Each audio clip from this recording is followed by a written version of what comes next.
पोलादपूर महाबळेश्वर मार्गावरील आंबेनळी घाटात चालकाचे नियंत्रण सुटल्यानं स्कॉर्पिओ गाडी 800 फूट खोल दरीत कोसळली। या भीषण अपघातात कोकणात सहलीसाठी आलेल्या साताऱ्यातील 8 तरुणांचा दुर्दैवी मृत्यू झाला।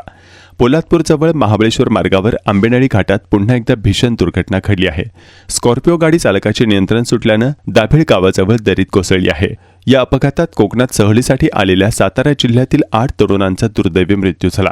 अपघातग्रस्त गाडीतील मृतदेह दरीतून बाहेर काढण्याचं काम सुरू आहे।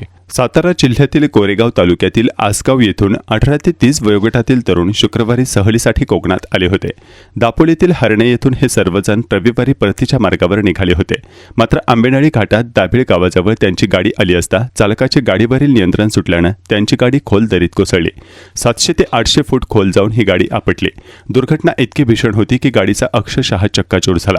या दुर्घटनेत गाडीतील सर्व प्रवाशांचा मृत्यू झाला आहे। प्राथमिक माहितीनुसार मृतांमध्ये महेश अनिल पवार वय वर्ष 25, आदित्य अशोक साळुंखे वय वर्ष 21, रितेश राजेंद्र लोखंडे वय वर्ष 25, सुहास जितेंद्र लोखंडे वय वर्ष 20, अंश समीर चव्हाण वय वर्ष 18, उत्कर्ष आनंद शिंगटे वय वर्ष 21, अनिल अभिमन्यू शिंगटे वय वर्ष 25, नितीन किसन नायकोंडे वय वर्ष 35 यांचा समावेश आहे।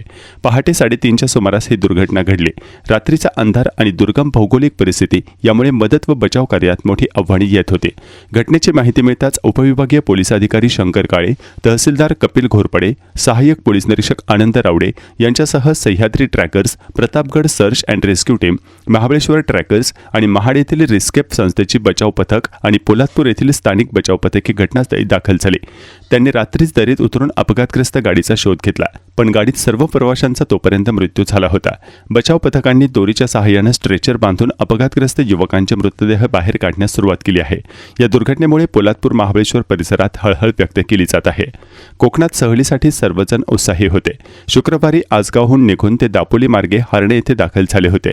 2 दिवस त्यांनी सहलीचा आनंद लुटला। 2 दिवस मजेत घालवून ते रविवारी परतीच्या मार्गाला लागले, पण त्यांचा हा प्रवास अखेरचा ठरला। पहाटे 3च्या सुमारास चालकाचे गाडीवरील नियंत्रण सुटले आणि गाडी थेट 800 ते 1000 फूट खोल दरीत कोसळली। सहलीचा आनंद दुःखात विरला। साताऱ्यातील आसगाववर शोककळा पसरली आहे। तरुण मुलांच्या अपघाती निधनामुळे हळहळ व्यक्त केली जात आहे।